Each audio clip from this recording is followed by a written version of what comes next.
The North Carolina sun beat down mercilessly on Fort Bragg's main gate as Captain Imani Harris pulled her jeep into the visitor checkpoint at 1847 hours. She'd been operating on 3 hours of sleep over the past 72 hours, her body still running on adrenaline from a classified operation that had taken her team deep into hostile territory. The mission had been successful, 3 high-value targets neutralized, 0 casualties, but the exhaustion was finally catching up to her. She wore her standard off-duty PT uniform, black army shorts, a gray moisture-wicking shirt with her unit patch removed for security purposes, and running shoes that had seen better days. Her natural hair was pulled back in a simple ponytail, and her dark skin glistened with the remnants of the workout she'd squeezed in at the on-base gym before heading to the military police station. She needed to file a report about suspicious activity she'd noticed near the base perimeter during her morning run, civilian vehicles with out-of-state plates photographing security installations. Protocol demanded immediate reporting, regardless of how bone-tired she felt. The MP station sat adjacent to the main administrative complex, a squat concrete building that had witnessed decades of military bureaucracy. Imani gathered her military ID, her worn leather wallet containing her Delta Force credentials, and the detailed notes she'd taken about the suspicious vehicles. She locked her jeep and walked toward the station entrance, her movements still carrying the precise efficiency of someone trained to operate in the world's most dangerous environments. If you believe everyone deserves respect regardless of how they're dressed, hit that subscribe button, because what happens next will show you that assumptions about people based on their appearance can have devastating consequences. This story is about to reveal how deadly prejudice can be, even in places where honor and discipline should reign supreme. The moment Imani pushed through the glass doors of the MP station, she felt the atmosphere shift.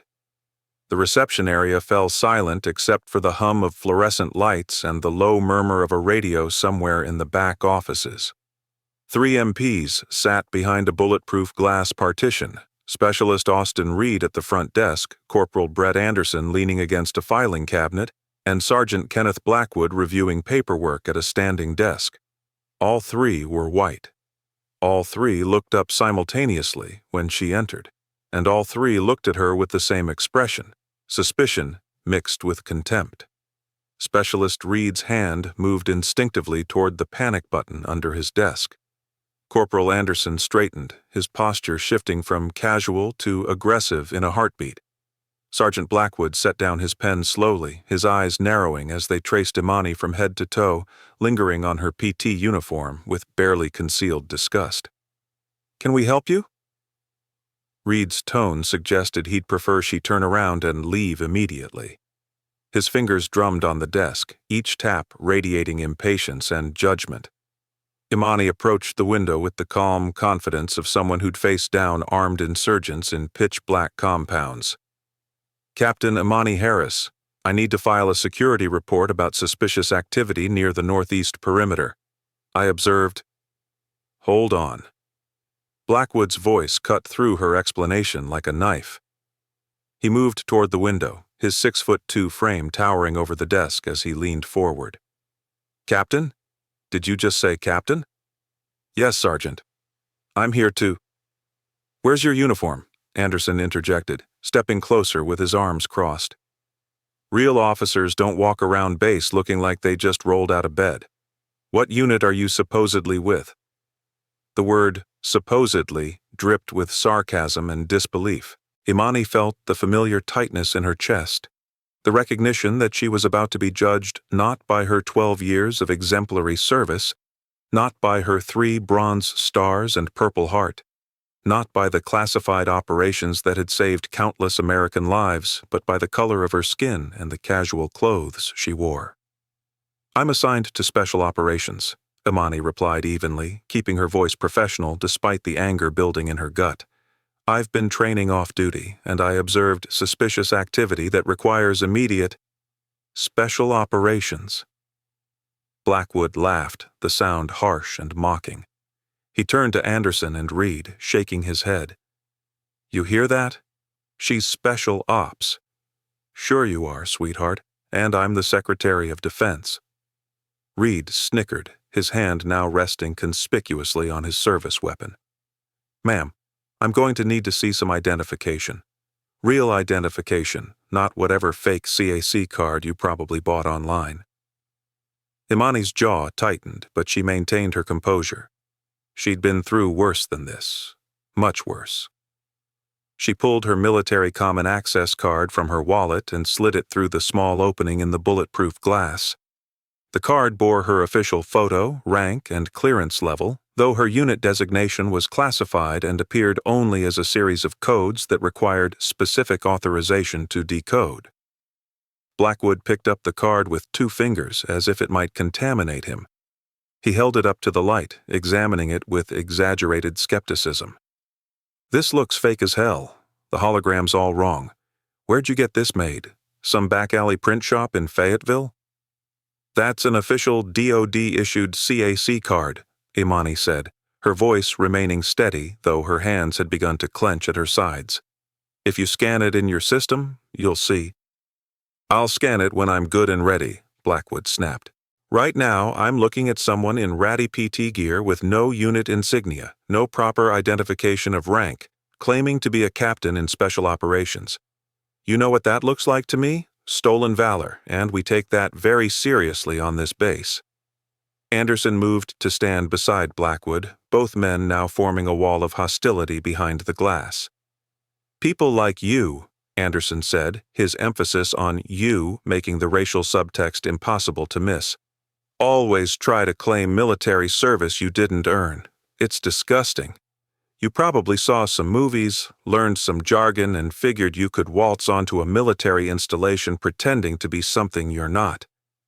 "I am a captain in the United States Army," Imani stated firmly, her voice carrying the authority of someone accustomed to commanding elite soldiers in life-or-death situations. "I have been serving for 12 years. I am here to file a legitimate security report about potential reconnaissance activity targeting this installation. If you would simply verify my credentials—" "Stop." Blackwood's voice rose to a shout that echoed through the small reception area. "Just stop with the performance. You think you can come in here, dressed like you're going to the gym, no proper military bearing whatsoever, and convince us you're an officer? A captain? In special operations?" He leaned so close to the glass that his breath fogged it. "You people always think you can talk your way into places you don't belong. But this is a military installation. We have standards. We have protocols. And we don't let random civilians with fake IDs waste our time with their delusions of grandeur." The door to the back offices opened and Lieutenant Karen Bennett emerged, a white woman in her early 40s with her hair pulled into a tight bun that seemed to match her pinched expression. "What's all the commotion out here?" "Ma'am, we've got a situation," Blackwood reported, his tone shifting to professional deference. "Civilian claiming to be a captain, trying to gain access to file a report. She's got a fake CAC card, and she's wearing unauthorized PT gear. I believe we're looking at a stolen valor case, possibly worse. She could be running reconnaissance for a terrorist cell." Bennett's eyes fixed on Imani with immediate suspicion. She didn't ask for Imani's side of the story. She didn't request to see the identification that Blackwood still held. She simply looked at Imani's brown skin, her casual workout clothes, and made her judgment in an instant. "Sergeant Blackwood, Corporal Anderson, detain this individual immediately," Bennett ordered. "Reed, call for backup and notify CID that we may have an active security threat on base." "No," Imani said, her voice sharp with command authority that had once frozen enemy combatants in their tracks. "You will not detain me. I am a commissioned officer in the United States Army. I am here to file a legitimate report. You need to verify my credentials through proper channels before—" "Before what?" Bennett's voice turned icy. "Before you complete whatever you came here to do? Plant something? Gather intelligence for your handlers? We see what you are. We know what people like you are capable of." The door beside the window buzzed open, and Anderson and Blackwood emerged from behind their protective barrier. Both men had their hands on their service weapons, their faces set in expressions of righteous authority as they advanced on Imani. Private First Class Michael Nguyen, a young Asian-American soldier who'd been sitting in the waiting area filling out vehicle registration paperwork, looked up with growing alarm. His hand moved instinctively to his phone, his soldier's instinct telling him that something was going very wrong. "Ma'am, you need to come with us," Anderson said, his hand now gripping his weapon openly. "Put your hands where we can see them. Don't make any sudden movements. I'm not going anywhere until you verify my identity," Imani replied, standing her ground. She'd faced down warlords in Afghanistan who had less baseless arrogance than these MPs. "Lieutenant Bennett, I am ordering you as a superior officer to have someone run my CAC card through the verification system. This is a direct order." Bennett laughed, a sharp, cruel sound. "You're not ordering anyone to do anything. You're a civilian impersonating an officer, and that's a federal crime. The fact that you're trying to give me orders just proves how delusional you are." Blackwood moved behind Imani while Anderson approached from the front, a classic pincer maneuver meant to intimidate and control. "Last chance," Blackwood growled. "Hands behind your back. Now." Imani's mind raced through her options. She could comply and hope that someone with actual sense would eventually verify her identity. She could try to call her commanding officer, though her phone was in her Jeep. She could attempt to explain again, though clearly these MPs had already decided she was guilty of something based purely on how she looked. Before she could make a decision, Blackwood grabbed her right arm, his grip brutal and unnecessarily forceful. His fingers dug into the muscle hard enough to leave bruises, and he twisted her arm behind her back with the kind of excessive force reserved for violent suspects. "Don't resist!" Anderson shouted, though Imani hadn't moved to resist anything. He grabbed her left arm with equal violence, and together the two men wrenched both her arms behind her back, forcing her shoulders into an agonizing position that made her gasp involuntarily. The pain was sharp and immediate, radiating from her shoulders down through her spine. These weren't the careful, controlled movements of professional law enforcement. This was brutality driven by prejudice and the absolute certainty that they could abuse her without consequence. "You're hurting me," Imani stated clearly, her voice cutting through the chaos. She wanted it on record, wanted witnesses to hear her explicitly state what was being done to her. "You are using excessive force on a commissioned officer who has presented identification and committed no crime." "Shut up," Blackwood snarled directly into her ear, his breath hot against her skin. "You don't get to talk. You don't get to claim rights you don't have. People like you come onto military installations all the time, trying to scam the system, trying to get access to places you don't belong, but you picked the wrong base and the wrong MPs." Metal handcuffs appeared in Anderson's hands, heavy, cold, and carrying the weight of institutional power being weaponized against innocence. He slapped them onto Imani's wrists with unnecessary force, ratcheting them so tight that they immediately cut off circulation. The metal bit into her skin, the edges sharp enough to draw blood if she moved wrong. Imani had been handcuffed before, during SEER training, during capture simulations, during exercises designed to prepare special operations soldiers for the worst-case scenarios. But this was different. This was her own MPs, her own army, treating her like an enemy combatant on American soil, on her own base, while she tried to perform her duty. Private Nguyen's phone was out now, recording everything. His face showed horror and disbelief, but he kept filming, documenting every second of the injustice unfolding before him.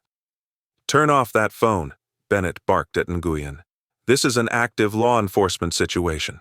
Recording is prohibited." "Ma'am, with respect, I'm within my rights to record," Nguyen replied, his voice shaking slightly but determined. "And I think someone needs to document what's happening here." Bennett's face flushed red, but she didn't have time to deal with Nguyen because Blackwood was now forcing Imani toward the door, pushing her forward with such force that she nearly lost her balance. With her hands cuffed behind her back, she couldn't catch herself if she fell, couldn't protect her face from smashing into the concrete floor. They shoved her outside into the brutal afternoon heat, the sun blinding after the fluorescent-lit interior. A small crowd had begun to gather, soldiers coming and going from the administrative building, drawn by the commotion. Some pulled out phones. Others whispered to each other, their faces showing confusion and concern. A black specialist in the crowd called out, "Yo, what did she do?" His tone suggested he already suspected the answer. Nothing. "None of your damn business," Anderson shot back. "Clear the area. This is official MP business." Imani's mind was racing through scenarios, calculating her next move. She'd been trained for hostile interrogations, for resistance under duress, for maintaining operational security under the most extreme psychological pressure. But nothing in her training had prepared her for being brutalized by her own people, on her own base, while trying to protect that base from potential threats. "I demand to speak to your commanding officer," Imani said, her voice carrying across the parking lot with command authority that made several soldiers in the crowd stand straighter automatically. "I demand to be taken to Colonel Lawrence Patterson immediately. He will verify my identity." "The only place you're going is to Holding," Blackwood replied, shoving her toward the MP patrol car parked near the entrance. "You can make all the demands you want from inside a cell. Maybe by the time CID gets here to question you, you'll be ready to tell us who you're really working for and what you were planning to do on this base." He pushed her head down, not gently guiding as proper procedure demanded, but forcefully shoving, making her skull connect with the door frame hard enough to make her vision swim. Stars exploded behind her eyes, and she tasted copper as her teeth cut the inside of her cheek. "Watch your head," Anderson said mockingly, the words coming seconds too late to serve any protective purpose. "Wouldn't want you to get hurt."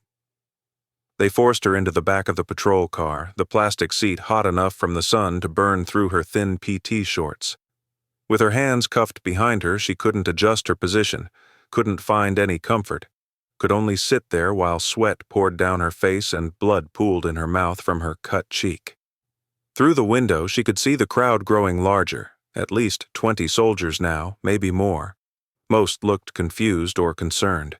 A few white soldiers nodded approvingly at the MPs, their expressions suggesting they saw nothing wrong with what was happening. One white sergeant actually gave Blackwood a thumbs up, a gesture of solidarity in racial profiling. But others, soldiers of color mostly, but also some white soldiers who seemed to possess basic human decency, looked horrified. Several were recording on their phones. One black female lieutenant was on her phone, speaking urgently to someone, probably trying to report what she was witnessing. Bennett climbed into the passenger seat while Blackwood took the wheel. Anderson would follow in a second patrol car that had just arrived, driven by Staff Sergeant Carmen Lopez, a Latina MP who'd just come on shift. "You have the right to remain silent," Bennett recited in a bored monotone, clearly viewing this as nothing more than routine procedure for processing a criminal suspect. "Anything you say can and will be used against you in a court of law. You have the right to an attorney.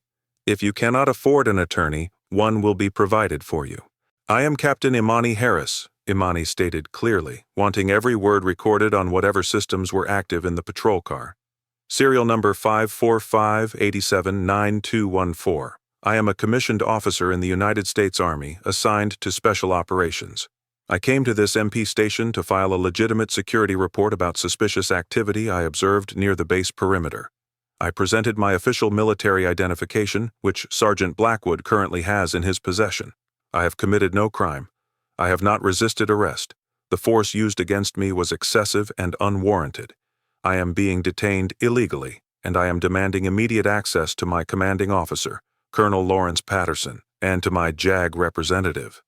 Bennett turned in her seat, her expression dripping with contempt.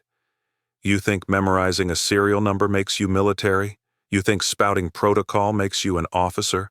I've been in the Army for 22 years, and I can spot a fake from a mile away. And you, honey, are the fakest thing I've ever seen." The car began moving, pulling away from the MP station toward the holding facility on the other side of the base. Imani watched through the window as Fort Bragg rolled past, the base where she'd served with distinction, where she'd trained countless soldiers, where she'd returned from dozens of classified missions that had protected American lives. And now she was being transported in handcuffs like a criminal, bleeding from her mouth, her shoulders screaming in pain from the overly tight restraints. The holding facility was a squat, windowless building that smelled of industrial cleaner and stale sweat. Blackwood hauled Imani out of the patrol car with the same excessive force he'd used to put her in, his grip on her upper arm tight enough to leave finger-shaped bruises that would last for days. He marched her through the entrance, past a duty desk where 2 more MPs, both white, both male, looked up with expressions of curiosity and contempt. "Got a live one here," Blackwood announced to his colleagues. "Civilian trying to pass herself off as a captain. Fake CAC card, the whole 9 yards. CID's been notified." One of the desk MPs, a corporal whose name tag read Williams, let out a low whistle. Bold. What was she trying to access? "Came into the station claiming she needed to file a security report," Anderson replied, entering behind them with Lopez. Whole story was obviously bullshit, probably casing the facility for someone. Lopez looked uncomfortable, her eyes moving between Imani's battered face and the overly tight handcuffs cutting into her wrists. "Sarge, maybe we should—" "Should what, Lopez?" Bennett snapped. "Question my judgment? I've been doing this job since before you enlisted. I know a security threat when I see one." They processed Imani like any common criminal. Photographs from multiple angles, fingerprints that went into the system, personal effects confiscated and cataloged. Her wallet, her notes about the suspicious vehicles, her car keys, even her running watch. Everything disappeared into manila envelopes while she stood there in handcuffs, blood still trickling from her cut cheek, her shoulders throbbing from the strain. "Cell 3, Bennett ordered.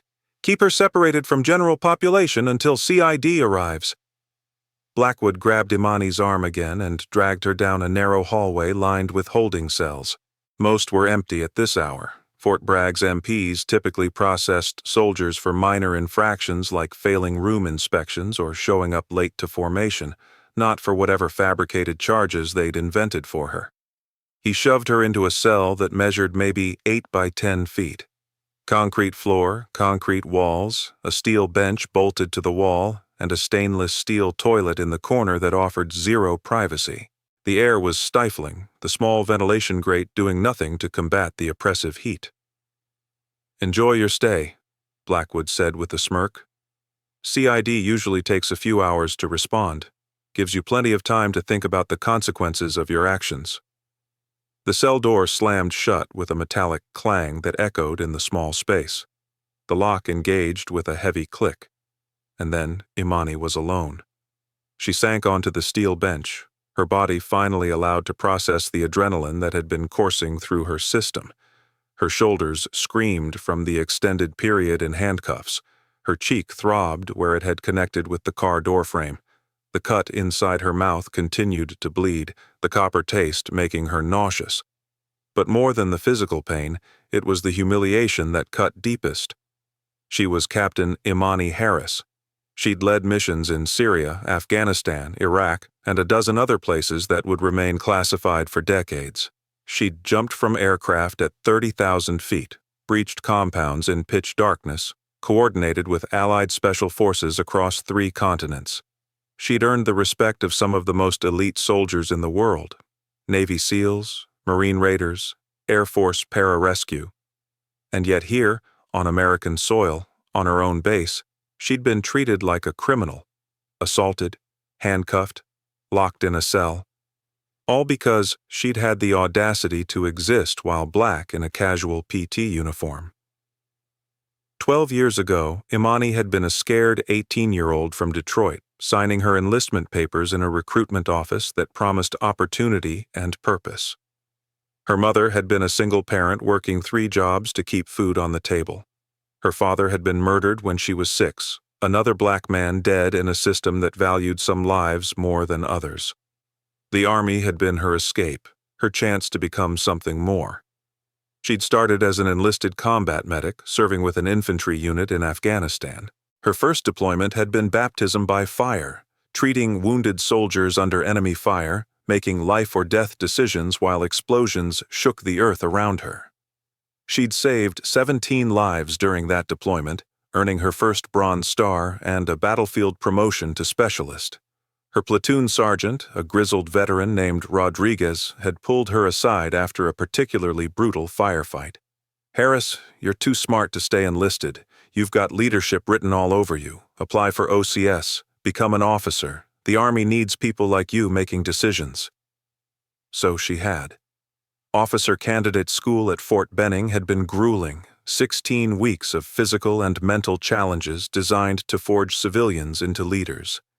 She'd graduated in the top 5% of her class, earned her commission as a second lieutenant, and returned to Afghanistan as a platoon leader. But Imani had wanted more. She'd wanted to be on the tip of the spear, where missions were planned in classified briefing rooms and executed in the shadows. She'd applied for Special Forces selection, knowing that less than 1% of applicants made it through. The training had nearly broken her, months of brutal physical challenges, psychological warfare, training exercises that pushed candidates beyond their limits to see who would quit and who would endure. She hadn't quit. Not when instructors screamed in her face, not when they forced her to carry 100-pound rucksacks through Georgia swamps in 100-degree heat. Not when they subjected her to realistic prisoner-of-war scenarios that left her doubting her own sanity. And certainly not when some of her fellow candidates, white men who couldn't stomach the idea of a black woman outperforming them, tried to sabotage her training. She'd graduated Ranger School, then Special Forces Qualification Course. Then, after 3 years of proving herself in Green Beret units, she'd been selected for Delta Force, the Army's most elite counter-terrorism unit, so classified that its official designation was simply 1st Special Forces Operational Detachment Delta. The training for Delta made everything that came before look like summer camp. Close quarters combat, advanced marksmanship, hostage rescue, counter-terrorism operations, languages, cultural training, survival in the world's most hostile environments.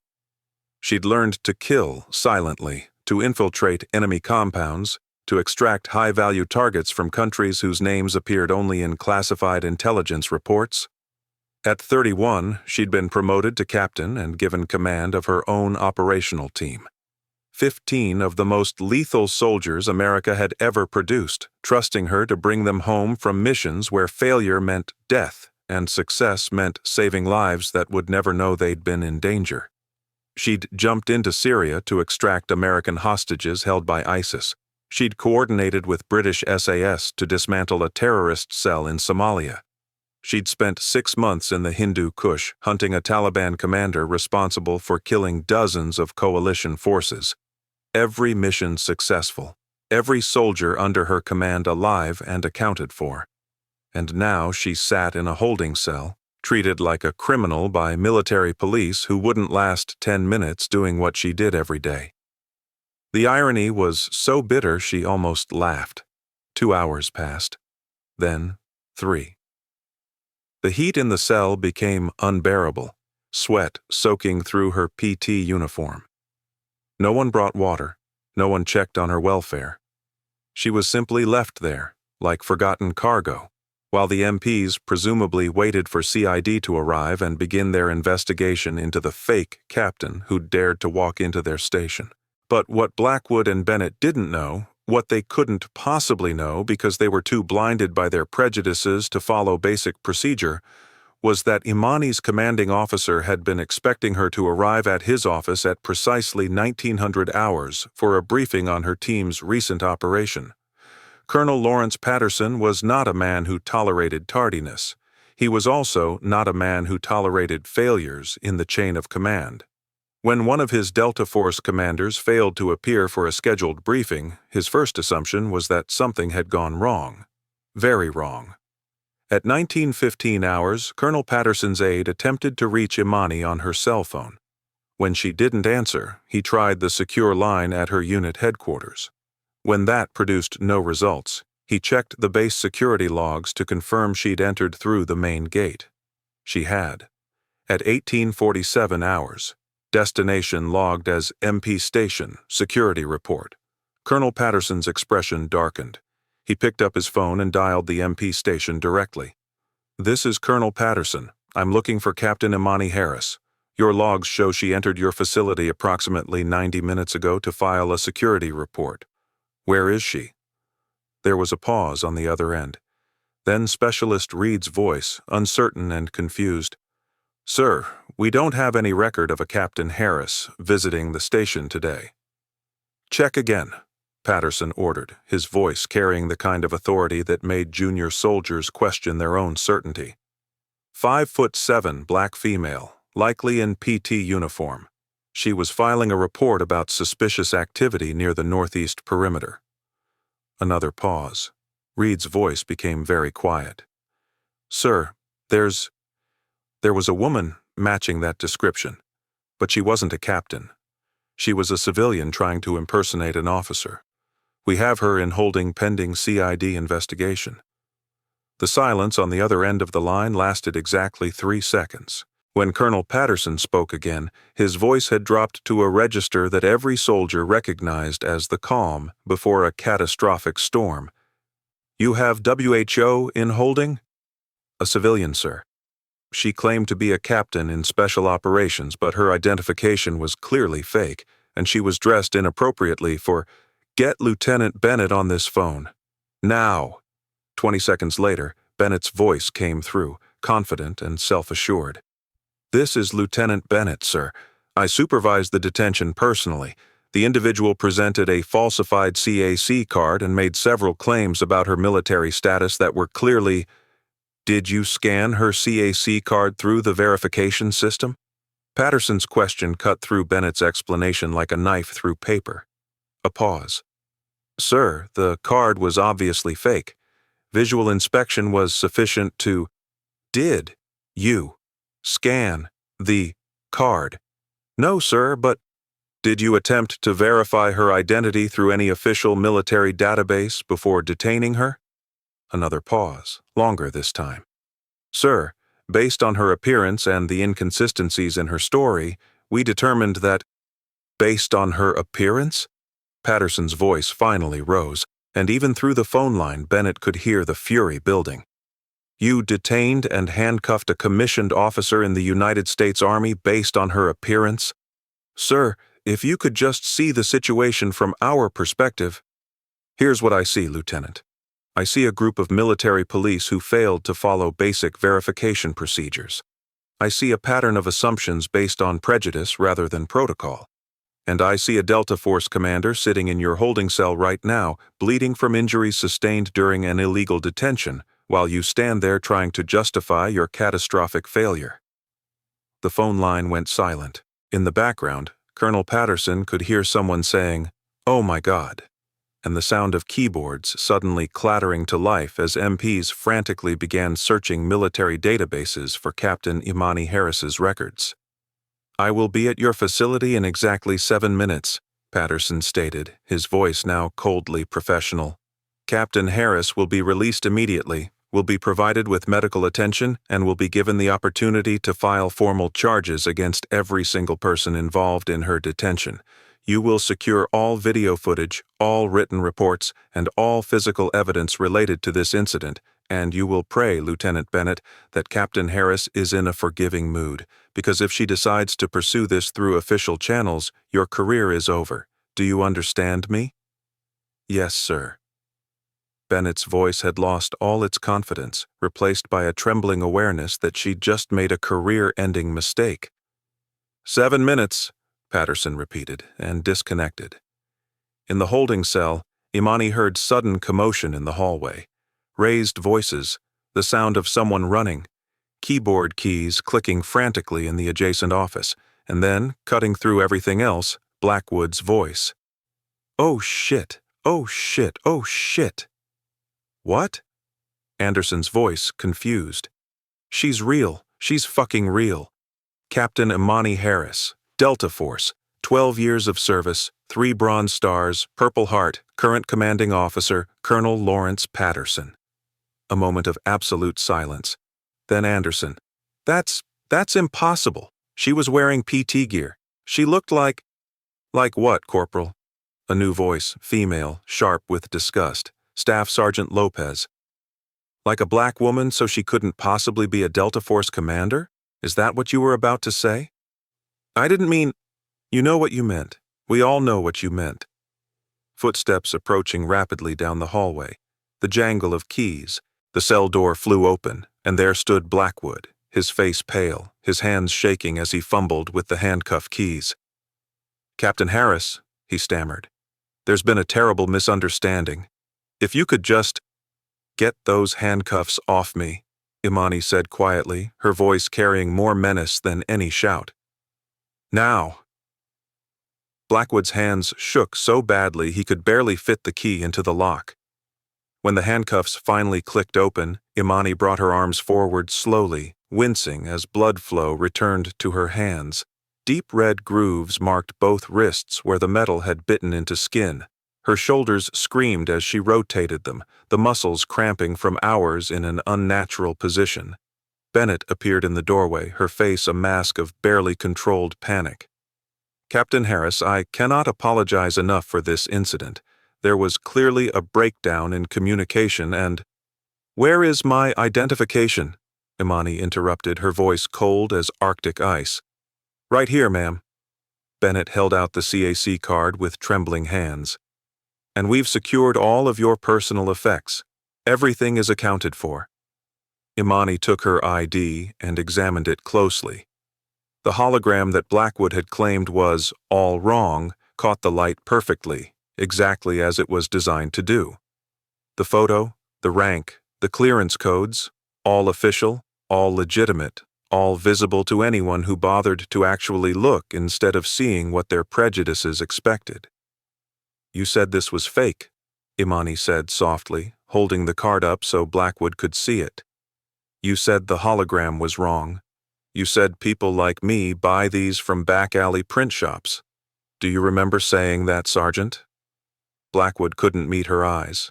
"Ma'am, In the moment, it appeared like I couldn't possibly be an Army captain because I'm black and I was wearing PT gear." Imani's voice remained quiet, but every word landed like a hammer blow. "That's what you thought. That's what all of you thought. Not one of you considered that a woman coming into an MP station to file a security report might actually be exactly who she claimed to be. Not one of you followed basic verification procedures. You saw my skin color, made your assumptions, and decided I was a criminal." "Ma'am, if we could just—" Bennett began. "Move." Imani walked past them, out of the cell, down the hallway toward the exit. Every MP she passed looked away, unable to meet her gaze, suddenly fascinated by their shoes or their paperwork or the walls. She emerged into the reception area just as Colonel Patterson strode through the entrance, his face a thunderstorm of controlled fury. He was a tall man, 62 years old, with 39 years of military service carved into every line of his weathered face. He'd commanded Rangers, led special forces, overseen counter-terrorism operations across 4 continents.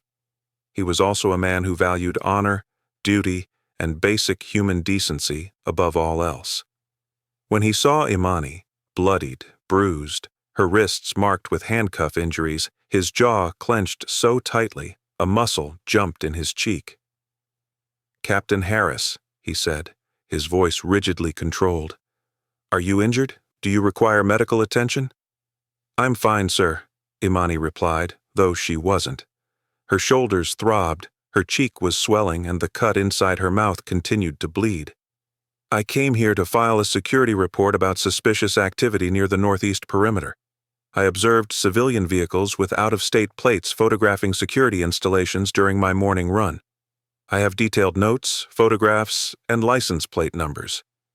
Patterson's eyes moved to Bennett, Blackwood, and Anderson, who'd followed Imani into the reception area. "So you attempted to file a legitimate security report, and instead you were detained, handcuffed, injured, and locked in a cell for over 3 hours?" "Yes, sir." "And at any point during this detention, did any of these MPs attempt to verify your identity through official channels?" "No, sir. Sergeant Blackwood declared my CAC card fake based on visual inspection. Lieutenant Bennett ordered my detention without scanning the card or checking any databases." Patterson turned to face the MPs, and his expression could have frozen hell itself. "Is this accurate, Lieutenant Bennett?" Bennett's voice shook. "Sir, based on the totality of the circumstances, we made a judgment call that—" "A judgment call?" Patterson's voice dripped with contempt. "You made a judgment call to detain a Delta Force commander without following basic verification procedures. You made a judgment call to use excessive force on an officer who presented valid identification. You made a judgment call to ignore every protocol we have in place specifically to prevent this kind of catastrophic failure." He took a step forward, and all three MPs instinctively stepped back.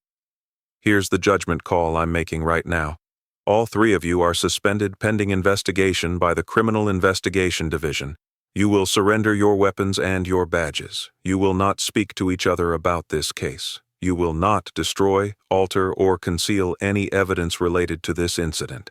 And you will pray that Captain Harris doesn't decide to press charges that will land you in federal prison for violating the civil rights of a commissioned officer. If you believe racists should face real consequences for their actions, hit that like button and subscribe. Because what happens next will show you that the military justice system can work when commanders refuse to tolerate prejudice. The reckoning has only just begun. By 2100 hours, Fort Bragg was in crisis mode. News of Captain Harris's detention had spread through the base like wildfire, amplified by the videos that Private Nguyen and at least a dozen other soldiers had recorded. The footage showed everything: Imani being grabbed, handcuffed with excessive force, her head shoved into the car door frame, blood visible on her face. Within hours, those videos had escaped the base's internal networks and appeared on social media: Twitter, Facebook, Instagram, Reddit's military communities. News organizations were already calling the Fort Bragg Public Affairs Office, asking for comments about alleged racial profiling and assault of a Delta Force commander by military police. The base commander, Major General Robert Crawford, convened an emergency meeting in his conference room at 2130 hours. Present were Colonel Patterson, Imani, Major Margaret Foster from the Judge Advocate General's Office, CID Agent Richard Murphy, and the Provost Marshal, the colonel responsible for all military police operations on Fort Bragg. "Captain Harris," General Crawford began, "first and foremost, on behalf of Fort Bragg and the United States Army, I apologize for what happened to you today. The treatment you received was unconscionable, unprofessional, and absolutely contrary to our values. You deserved better. You deserve better." Imani nodded, but said nothing, her face carefully neutral. Years of operating in hostile environments had taught her to reveal nothing until she understood the full situation. "I've asked Major Foster and Agent Murphy to brief us on the investigation," Crawford continued. "I want you to know that we are taking this with the utmost seriousness." Agent Murphy opened a thick folder that had already accumulated significant documentation. "Captain Harris, I've reviewed the security footage from the MP station, the patrol car dashcam video, and the holding facility cameras. I've also collected statements from witnesses, including Private Nguyen, Staff Sergeant Lopez, and several soldiers who were present outside the station. I've examined your KC card, which is unquestionably legitimate, and I've pulled your complete service record." He paused, his expression grim. "What happened to you today was not an isolated incident. In the past 18 months, the MP unit at Fort Bragg has generated 17 complaints of racial profiling, excessive force, or discriminatory treatment. 14 of those complaints involved Sergeant Blackwood. 8 involved Lieutenant Bennett. All 17 complaints were dismissed by the previous Provost Marshal as unsubstantiated." The room fell silent. 17 complaints. Dismissed. The pattern was damning. Major Foster took over. "Under the Uniform Code of Military Justice, we have grounds to charge Sergeant Blackwood, Corporal Anderson, Specialist Reed, and Lieutenant Bennett with multiple offenses. Article 92, failure to obey lawful orders and regulations. Article 93, cruelty and maltreatment. Article 128, assault. We're also coordinating with the Department of Justice regarding potential federal civil rights violations." "What are the recommended charges?" General Crawford asked. "For Sergeant Blackwood and Lieutenant Bennett, we're recommending court-martial on all counts. They were the senior personnel present, they made the command decisions, and they physically participated in the assault. For Anderson and Reed, we're recommending non-judicial punishment and administrative separation from service. They followed orders, but they should have known better." Crawford turned to Imani. "Captain Harris, this is ultimately your decision. You're the victim here. You have every right to pursue maximum charges, minimum charges, or to decline to press charges at all, though I would strongly advise against the latter given the documented pattern of abuse." Imani had been silent throughout the briefing, processing the information with the analytical precision that made her an exceptional operational commander. Now she spoke, her voice clear and firm. "I want full court-martial proceedings for everyone involved in my detention. I want every charge that can legally be filed to be filed. And I want a comprehensive investigation into every complaint filed against these MPs over the past 5 years, with reopening of any cases that were improperly dismissed." She paused, making eye contact with each person in the room. "What happened to me today was not about one bad sergeant or one prejudiced lieutenant. It's about a system that allowed 17 complaints to be dismissed. It's about a culture that enabled these MPs to believe they could assault a commissioned officer without consequences as long as that officer was black. If we treat this as an isolated incident, nothing changes. But if we use this as a catalyst to reform the entire MP structure on this base, then maybe, the next black soldier won't have to go through what I went through." General Crawford nodded slowly. "Agreed. Provost Marshal, consider yourself on notice. I want a complete audit of every MP operation on this base, every complaint, every use of force report, every detention. If we find more patterns of abuse, there will be more consequences." "Yes, sir," the Provost Marshal replied, looking like he'd aged 10 years in the past 3 hours. The court-martial was scheduled for 6 weeks later, allowing time for both prosecution and defense to prepare their cases. The charges were severe enough that both Blackwood and Bennett faced potential dishonorable discharge and up to 15 years in military prison. The courtroom at Fort Bragg's legal complex was packed beyond capacity. Every seat filled, soldiers standing along the walls, media representatives crowded into the designated press section. This wasn't just another military court-martial. This was a reckoning. Captain Imani Harris sat in the front row, wearing her dress uniform for the first time since the incident.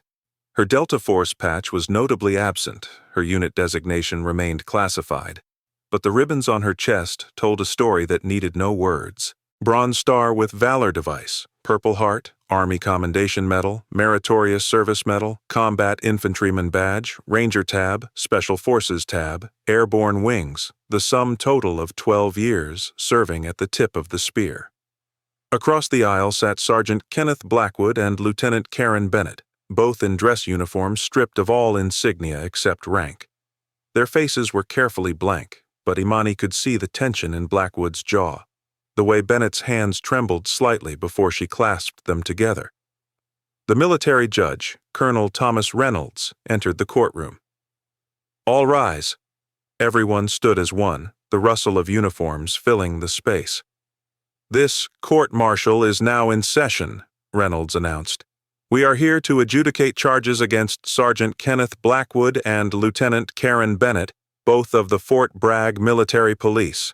The charges include violations of Articles 92, 93, and 128 of the Uniform Code of Military Justice, failure to obey regulations, cruelty and maltreatment, and assault." Major Foster stood, crisp and professional in her dress blues. "The prosecution is ready, Your Honor." The defense attorney, Captain James Morrison, rose as well. "The defense is ready, Your Honor." "Major Foster, you may present your opening statement." Foster approached the panel of officers serving as jury, 8 field-grade officers ranging from major to colonel, representing every branch and carefully selected for their experience and integrity. She made eye contact with each one before speaking. What you're about to see and hear over the next several days will challenge your faith in the system we've sworn to defend. You will see video footage of military police officers assaulting a superior officer. You will hear testimony about a pattern of racial profiling that was enabled, encouraged, and covered up by leadership. You will be confronted with the uncomfortable truth that prejudice exists even here, even in an institution built on the values of duty, honor, and respect. She paused, letting her words settle. Captain Imani Harris is a 12-year veteran who has deployed to combat zones 7 times. She has led soldiers in the most dangerous missions our military conducts. She has saved lives, completed objectives that remain classified to this day, and earned the respect of the most elite warriors in our armed forces. On August 17th, she entered a military police station to file a legitimate security report. She was professional, she was courteous, she presented valid identification. Foster's voice hardened. And she was assaulted, handcuffed, injured, and imprisoned for over 3 hours. Not because she did anything wrong, but because Sergeant Blackwood and Lieutenant Bennett looked at her skin color and decided she couldn't possibly be who she claimed to be. They didn't verify her identification. They didn't follow procedures. They didn't do their jobs. Instead, they brutalized a superior officer and then tried to justify it with the same racist assumptions that have plagued our society for generations. She turned to look directly at Blackwood and Bennett. The prosecution will prove beyond any reasonable doubt that these defendants violated their oaths, betrayed their uniforms, and brought dishonor to every soldier who serves with integrity. We will prove that their actions were not mistakes. They were crimes. And we will ask this panel to deliver justice not just for Captain Harris, but for every soldier of color who has ever been judged by their appearance rather than their service. Foster returned to her seat. Captain Morrison stood for the defense, his expression grave. The defense does not dispute that mistakes were made, he began carefully. We acknowledge that proper procedures were not followed. We acknowledge that Captain Harris should have been treated with the respect her rank and service deserve. But what the prosecution characterizes as racism was actually a series of unfortunate decisions made under stressful circumstances by MPs who were trying to do their jobs. Several officers on the panel shifted uncomfortably. Morrison pressed on. Sergeant Blackwood and Lieutenant Bennett have served honorably for a combined total of 41 years. They have no prior disciplinary actions in their records. They have received commendations for their service. On the day in question, they were responding to what they believed was a potential security threat. Yes, they made errors in judgment. Yes, they should have verified Captain Harris's credentials through proper channels.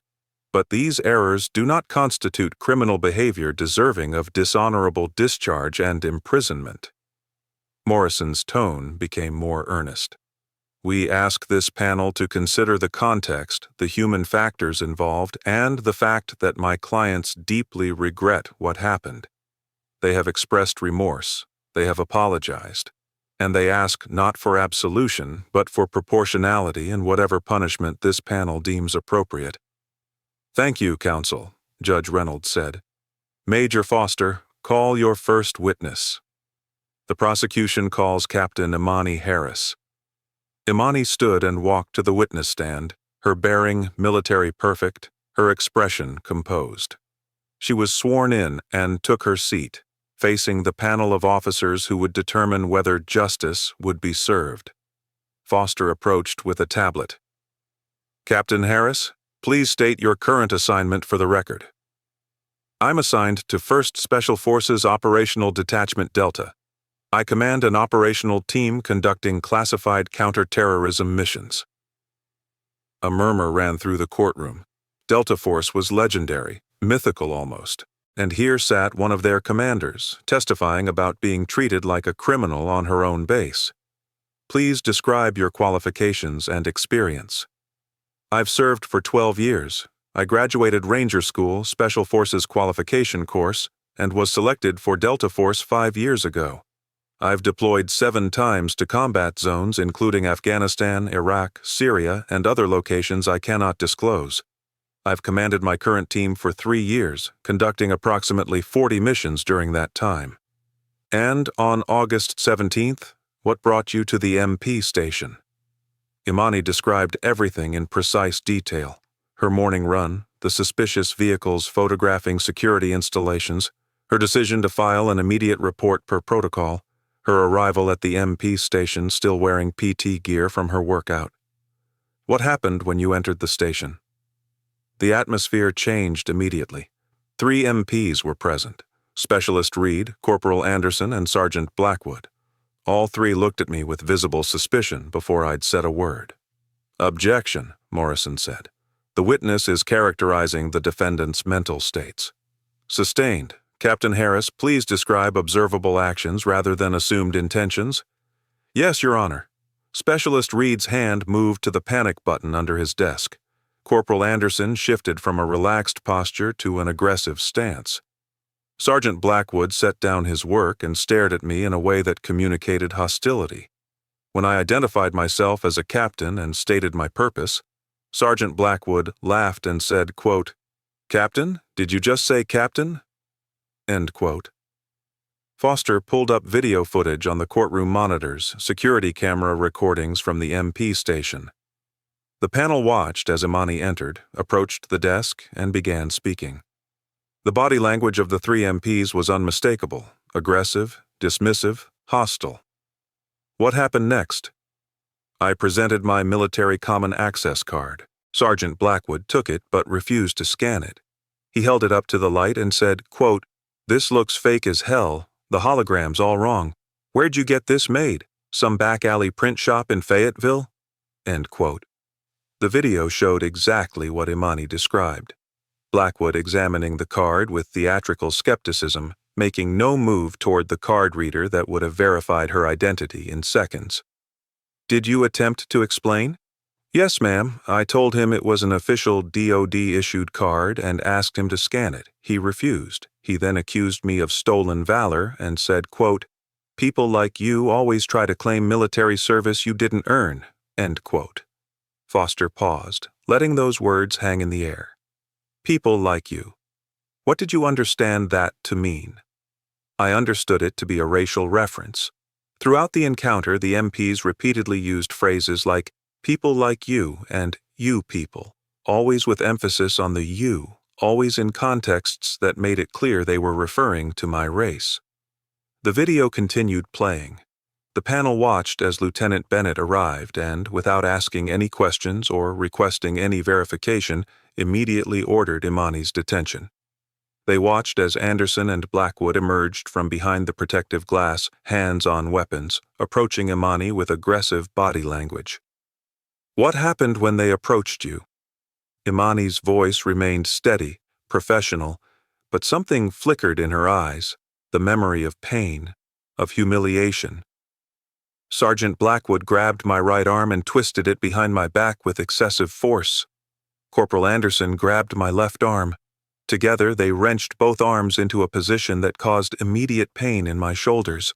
I stated clearly, "You're hurting me. You are using excessive force on a commissioned officer who has presented identification and committed no crime." The courtroom video showed exactly that moment.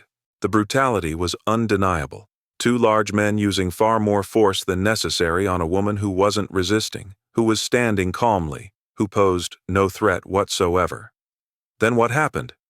Corporal Anderson applied handcuffs so tightly they immediately cut off circulation. The metal edges cut into my wrists. Imani held up her wrists, where faint scars were still visible 6 weeks later. Sergeant Blackwood then forced me toward the exit, pushing me with enough force that I nearly fell. With my hands restrained behind my back, I couldn't catch myself. I told them I demanded to speak to my commanding officer.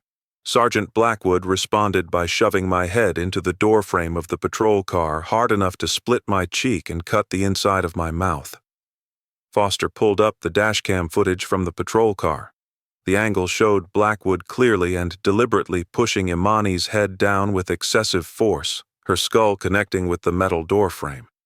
Even Morrison winced at the image. "Were you bleeding?"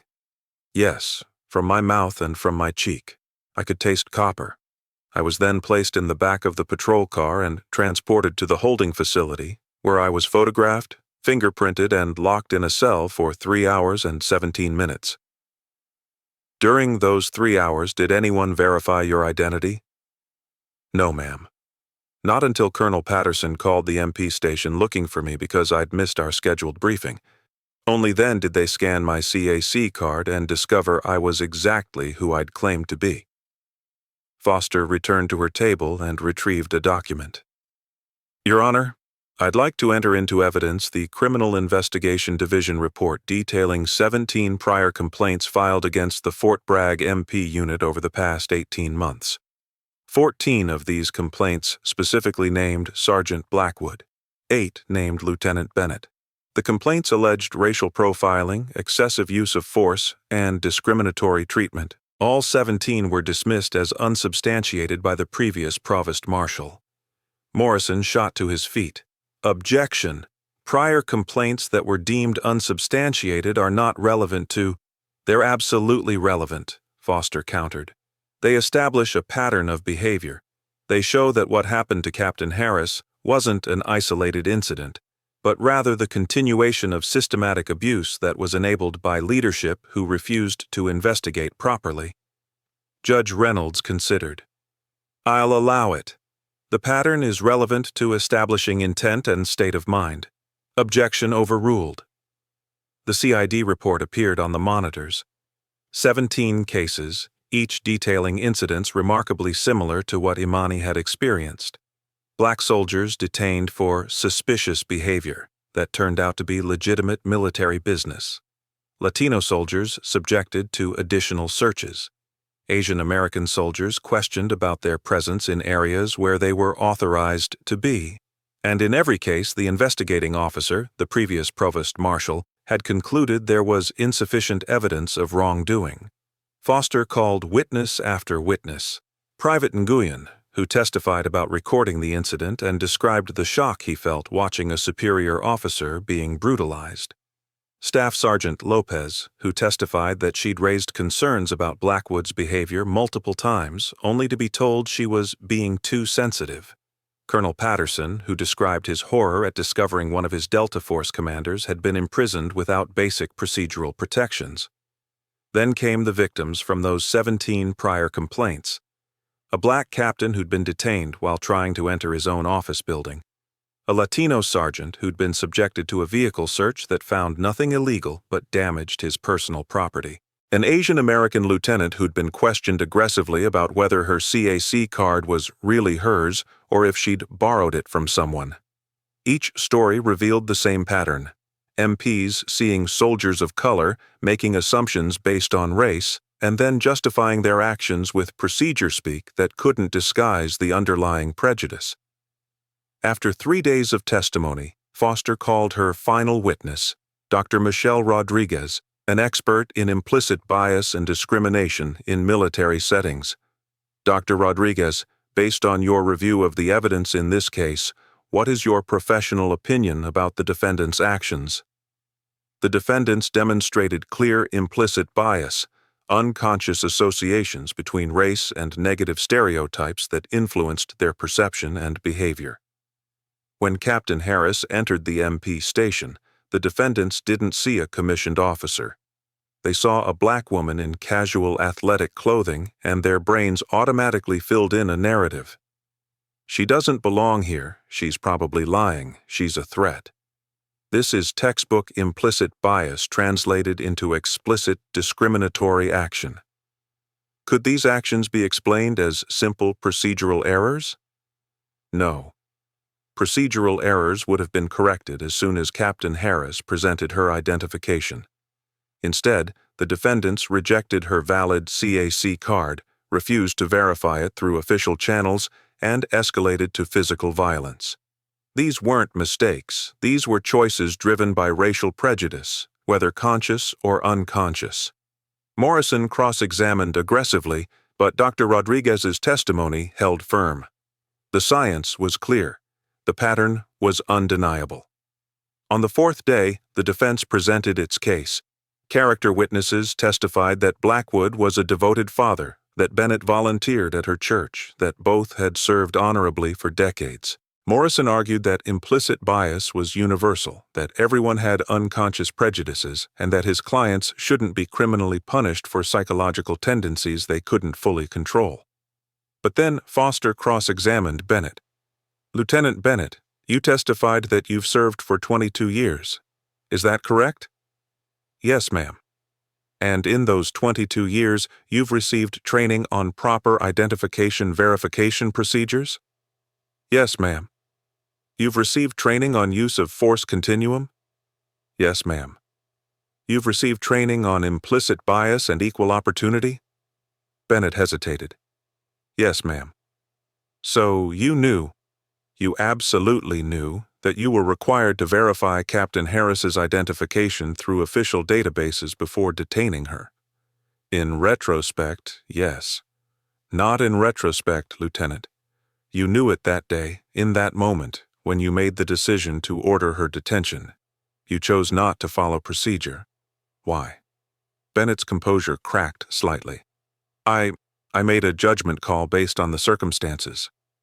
"Based on what circumstances specifically? A woman in PT gear entering an MP station to file a security report?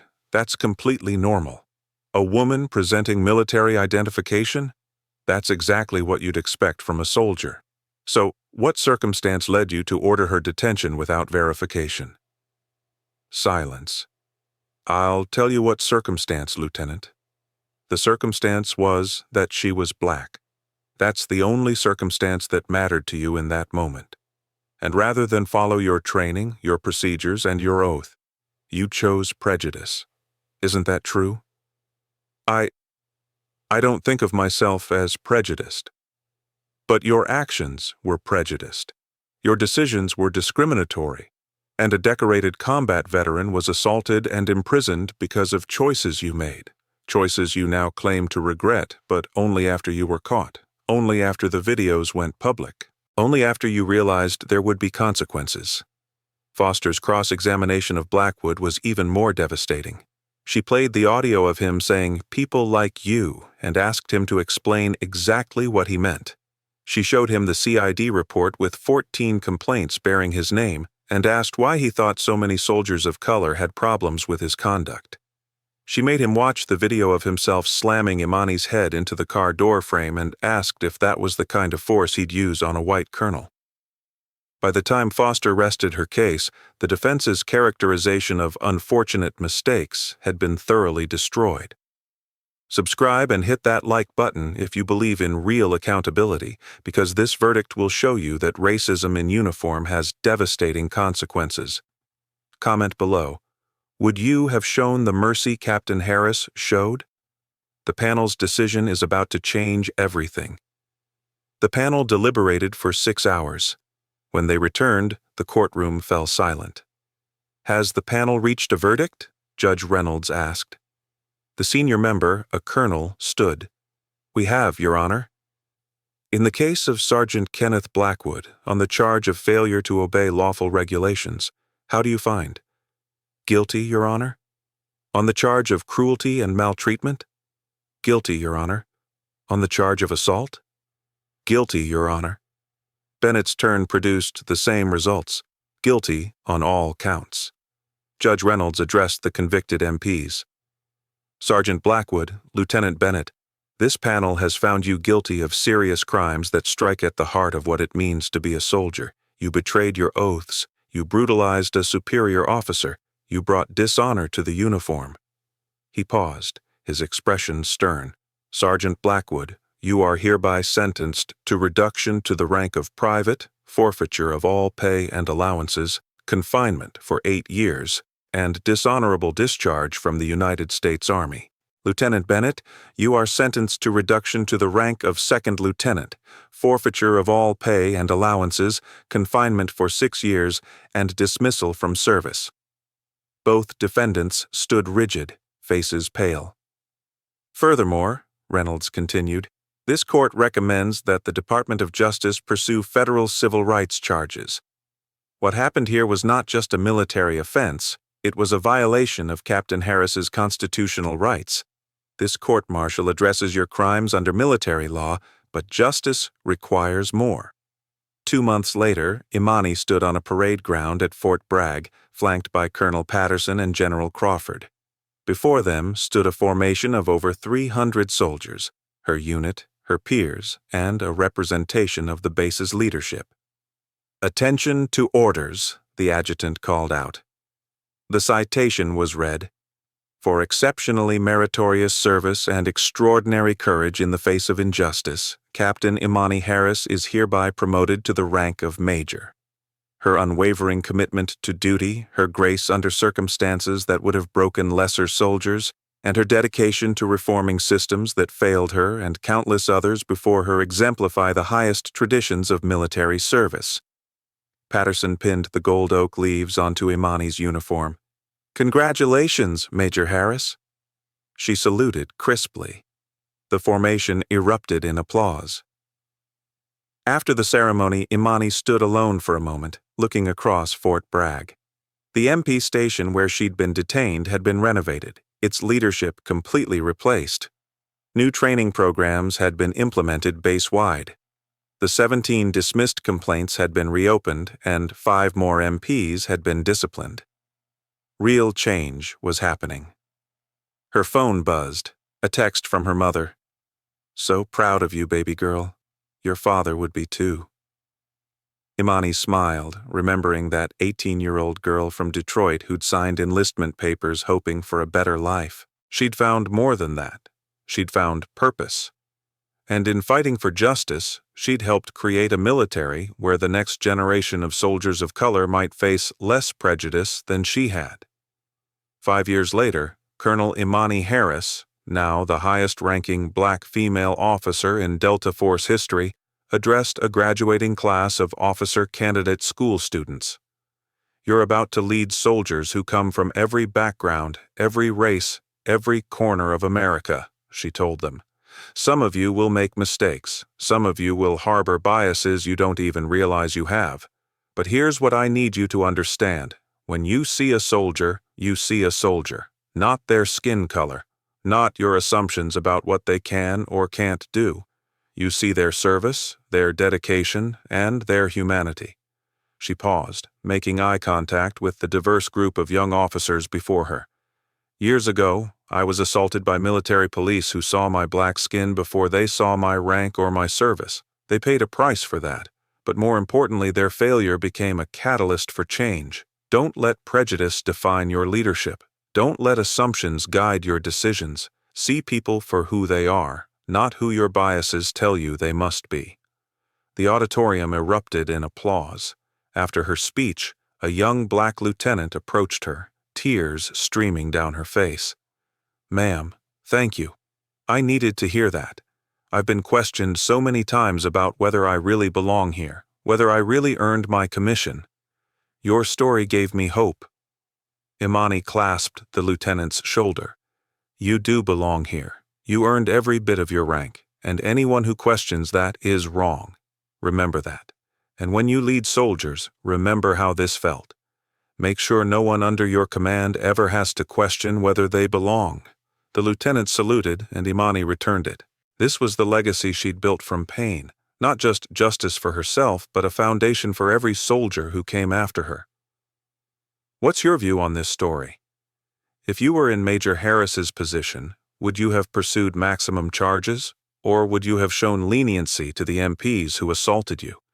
Drop your thoughts in the comments below. If this story moved you, inspired you, or reminded you that justice is possible even in broken systems, hit that subscribe button for more true stories of courage, accountability, and redemption. Smash the like button. If you believe racist actions deserve serious consequences, share this story with someone who needs to see that discrimination has real penalties. Where are you watching from? Tell us your location in the comments. Remember, respect isn't given based on appearance or assumptions. It's earned through service, and it's owed to everyone regardless of the color of their skin. Major Imani Harris proved that courage means fighting not just foreign enemies, but the prejudices that exist in our own institutions. Justice sees no color, but it sees everything.